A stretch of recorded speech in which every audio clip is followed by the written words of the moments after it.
ఈ హలేబీడు రెండో పార్ట్లోకి ప్రవేశించాం. వైవిధ్యభరితమైన నిర్మాణ శైలి చూసి విమర్శకులు, నిపుణులు, సామాన్య ప్రజలు ప్రశంసలు అందుకుంది ఈ హలేబీడు. హోయసలలు నిర్మించిన అతిపెద్ద శివాలయాలలో ఇది ప్రముఖమైనది. విష్ణువర్ధనుడి కొలువులో ఉండే మంత్రి కేతుమల్లా శెట్టి 1121వ సంవత్సరంలో దీని నిర్మాణాన్ని ప్రారంభించారు. కానీ ఇది 1207లో పూర్తయింది. ఆలయ దక్షిణ ద్వారాన్ని విష్ణువర్ధనుడి కుమారుడు నరసింహ 1152 నుంచి 1172 సంవత్సరం వరకు నిర్మించాడు. దాదాపుగా 100 సంవత్సరాలు పైబడి ఈ ఆలయ నిర్మాణం జరిగింది. మనం చెప్పుకున్నట్టుగా ఇది ద్వికూటాలయం. అంటే విష్ణువర్ధనుడు, ఆయన భార్య శాంతలేశ్వరి జక్కన్నని పిలిపించి మా పేర్లు శాశ్వతంగా ఉండాలని కోరిన మీదట ఇక్కడ 2 దేవాలయాలు కలిసి ఒకే ఆవరణలో ఉండే విధంగా అమరశిల్పి జక్కన ఈ దేవాలయాలను నిర్మించటం జరిగింది. దీంట్లో హోయసల రాజు పేరు మీద హోయలేశ్వరుడు అని, అటానే రాణి శాంతలాదేవి మీద శాంతలేశ్వర స్వామి అని చెప్పి 2 దేవాలయాలు ఒకే ఆవరణలో నిర్మించటం జరిగింది. ఈ శిల్పకళ నిపుణుడు జేమ్స్ ఫెర్గూసన్ ఈ నిర్మాణాన్ని చూసి మైమర్చిపోయారు. మానవ శ్రమకు ఇది అద్భుత తార్కాణమని కొనియాడారు. దీన్ని ఎథెన్స్లోని ప్రఖ్యాత పార్థినన్తో పోల్చారు. ఈ శైలిలో హోయలేశ్వర ఆలయం అసమానమని, మొత్తం కళంతా ఇందులోనే దాగి ఉందని కొనియాడారు. ఇందులో చెక్కిన ఏ 2 చిత్రాలు కూడా ఒక మాదిరిగా లేవని, దేనికదే అద్భుతమైన వైవిధ్యంతో ఉందని మెచ్చుకుంటూ ఉంటారు. మనుషులు, వారిలోని మానవత్వం అంతా ఈ గోడల్లోనే ఒదిగిపోయిందని కితాబిస్తారు. అదిగో శాంతలాదేవి పేరు మీద నిర్మించినటువంటి శాంతలేశ్వరుడు చక్కని రూపంతో మనకు దర్శనమిస్తున్నారు. గర్భాలయం కూడా రమ్యమైనటువంటి శిల్పాలతో, స్తంభాలతో అలరాడుతున్నది. పైన సీలింగ్ చక్కగా డిజైన్ చేయబడ్డది. లతలు, పక్షులు, జంతువులు ఇలా చాలా సున్నితంగా చెక్కబడినటువంటి దేవతామూర్తులు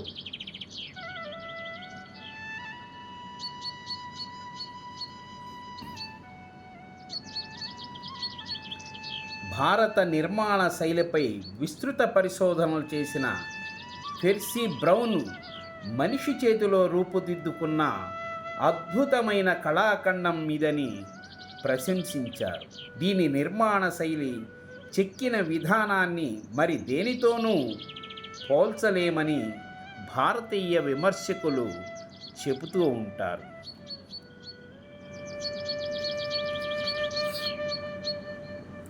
దీని తర్వాత ఈ శాంతలేశ్వరుడు, హోయసలేశ్వరుడు ఎదురుగా ఉన్న నందెలు మండపానికి కూడా చూద్దాం.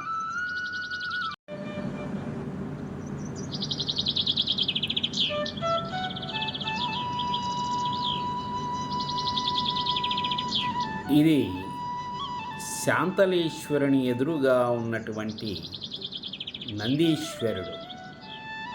ఇది భారతదేశంలో 4వ స్థానం ఆక్రమించింది. మౌనంగా 1000 సంవత్సరాల చరిత్రకి సాక్షిగా, గంభీరంగా ఈ యొక్క మండపంలో కొలువై ఉంది. ఆ వెనకనే సప్తాశ్వరుడైన సూర్యభగవానుడు ఆ వెనుకున్నటువంటి ఉపాలయంలో దర్శనమిస్తారు.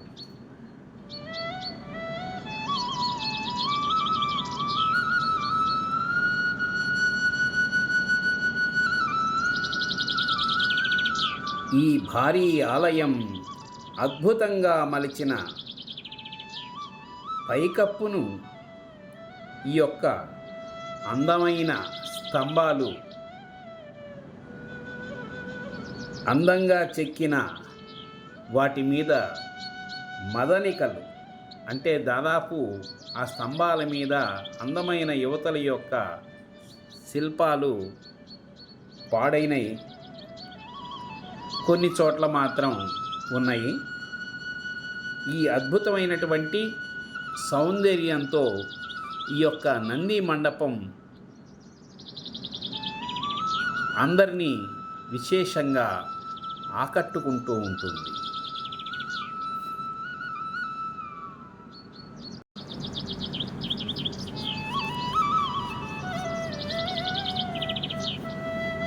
ఇది హోయలేశ్వర స్వామి ఎదురుగా కొలువై ఉన్నటువంటి నంది భారతదేశంలోనే 5వ స్థానం సంపాదించింది.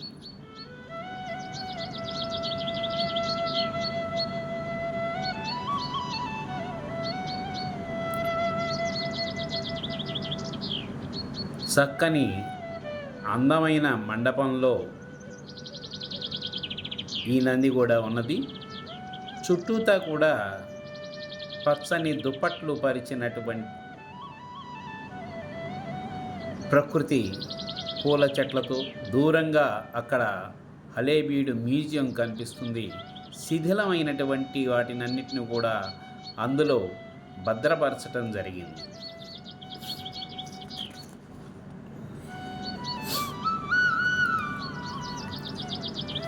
ఇది పురావస్తు శాఖ వారి ఆధ్వర్యంలో నిర్వహించబడుతూ ఉన్నది.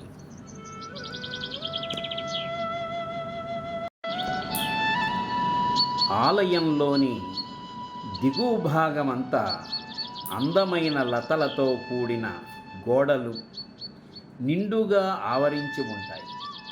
కింద నుంచి పై వరకు ఆ శిల్పాల శ్రేణి ఇలా ఉంటుంది.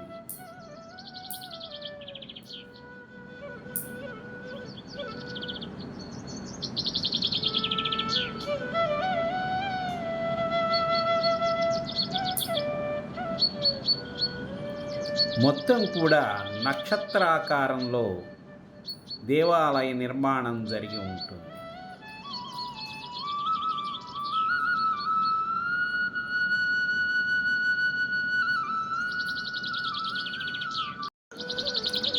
ఇక దేవాలయం బయటకు వచ్చి దేవాలయం చుట్టూ గనక పరికించి చూసినప్పుడు అద్భుతమైనటువంటి శిల్పాలు మనసును హత్తుకుంటాయి. అడుగు ముందుకేయనీయవు. అలానే నిలిచిపోయి వాటిని తదేకంగా చూడాలనిపిస్తుంది. ఇప్పటి వరకు ఈ హోయసల నిర్మాణం రాజుల గురించి చెప్పుకున్నాం. అసలు ఆ పదం ఎలా వచ్చిందనే దాని గురించి తెలుసుకోవాలంటే హోయసల రాజు విష్ణువర్ధనుడు బేళూరులో వేయించిన శాసనం 1117 ప్రకారం హోయసల అనే పదం హోయ సల అనే 2 పదాల నుంచి ఆవిర్భవించింది. పురాతన కన్నడ భాషలో హోయ్ అంటే దెబ్బ, సల అంటే హోయసల వంశపు ముఖ్య పురుషుడని అర్థం. సనక్పూర్ సమీపంలో వాసంతికా పరమేశ్వరి అమ్మవారి ఆలయ సమీపంలో తన గురువుపై దాడి చేసిన పులిని ఒంటి చేత్తో సల మట్టుబెట్టినప్పుడు అది చూసి పులకించిన జైన గురువు సుదత్తమణి హోయ్ సలా అని పిలిచినట్టు తెలుస్తుంది. ఏమి దెబ్బ కొట్టావయ్యా సలా అని. పులిని చంపి ధైర్యాన్ని ప్రదర్శించిన సలను ఈ రాజవంశం తమ రాజముద్రగా చేసుకుంది. ఆ తరువాత విష్ణువర్ధనుడు చోళులను ఓడించినప్పుడు ఆ పేరుకు మరింత సార్థకత లభించింది. ఈ దేవాలయం చుట్టూ కూడా సుమారుగా 35,000 దేవతా చిత్రాలు చెక్కారంటే నమ్మలేము.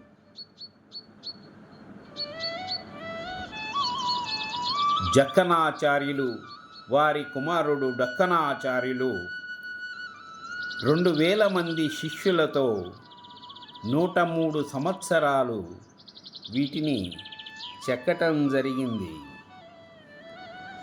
ఈ ఆలయంలో తిరుగుతూ ఉంటే గోడలపై మహాదేవుడు, బాలకృష్ణుడి చిలిపి శాస్త్రలు, అర్జునుడు కర్ణుడు మధ్యనట జరిగిన యుద్ధఘట్టాలు, శ్రీకృష్ణుడు గోవర్ధనగిరిని ఎత్తటం, నాట్య గణపతి,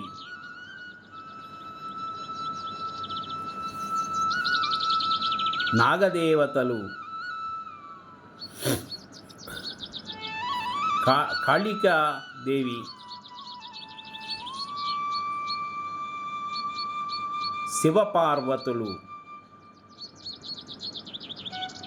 బలిచక్రవర్తిపై తన 3వ పాదాన్ని మోపుతున్న వామనవతారంలో ఉన్న మహావిష్ణువు, వరాహ అవతారం, గజేంద్రమోక్షం,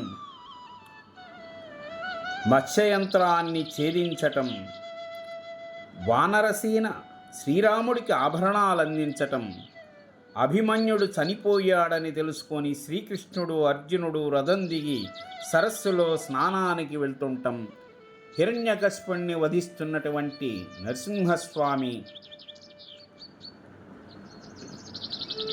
కైలాసాన్ని రావణుడు ఎత్తటం ఈ ఆలయంలో అద్భుతమైన చెక్కడాలని మనం చూస్తాం. ఇంతటితో హళేబీడు ఈ శివాలయ నిర్మాణాన్ని మనం తిలకించాం. ఆ తదుపరి వీడియోలో బేలూరు యొక్క చెన్నకేశవ దేవస్థానాన్ని చూస్తాం. సర్వే జనా సుఖినో భవంతు.